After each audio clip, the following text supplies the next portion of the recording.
Өлкөдөгү пенсионерлердин 73% пенсияларын коммерциялык банктардан карточка аркылуу, 27% болсо Кыргыз почтасы аркылуу алышат. 20 жылга жакын пошточу болуп иштеген Анара Акималиева ар ай сайын өзүнө бөлүнгөн 50 чакты пенсионердин үйүн кыдырып, акчаларын санап колдоруна берет. Эме пенсия көбөйдү, 11.234 сом. 11.234 сом.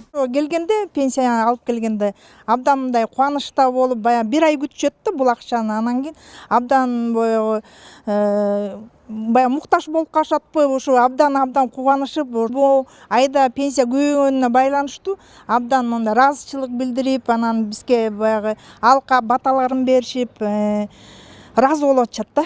Нуркыз, пенсия көп пенсия алдым, мынакей көбөйүптүр. Келе чай ичели, мынакей.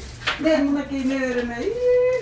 Ардактуу үй салууга чыккан чакта тыныгуусуз агартуучулук кесипти аркалаган Калиман Бостонкулованын алган пенсиясы бул ирет 11.000 сомдон ашты. Алгачкы жылдары чегерилгенден 2 эсеге жогорулап калган акчасынан ырымдап небересине да берди. Айтымында анча-мынча өз керектөөсүнө тамак ашка эми кенен сарптап калат. Пенсия келгиче аябай сүйүнгөнбүз, көбөйдү дегенде. Эми оботтон колго алып мынтип сүйүнүп отурабыз. Жакшы, рахмат.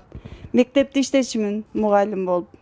Анан 6.000 алдым. Анан 200дөн кошулуп жүрүп 7.000, 8.000 болуп отуруп, азыр 11.234 сом алдым. Рахмат.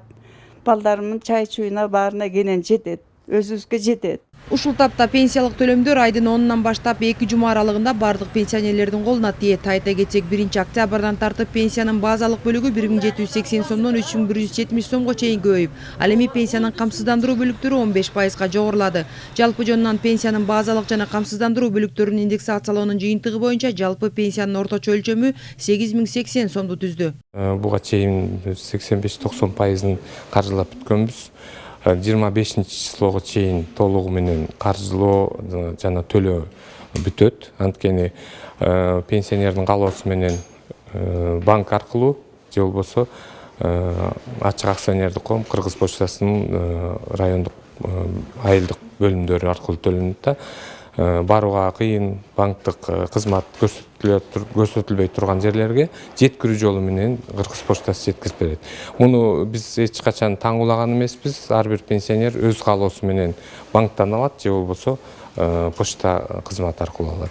Социалдык фонд 2023 жылы пенсиянын камсыздандыруу бөлүгүн 1,5 миллиард сомго көбөйтүүнү пландап жатат. Ошондо эмдиги жылы пенсия дагы 15%га жогорулайт. Айта кетсек, ушул тапта соцфонддун бюджети бекитилип жатат. Ал эми базалык бөлүгүн канча болот, бюджет бекитилгенден кийин маалым болот. Айжан Омолдошова, Бекжан Токтосунов, Ала Тоо 24.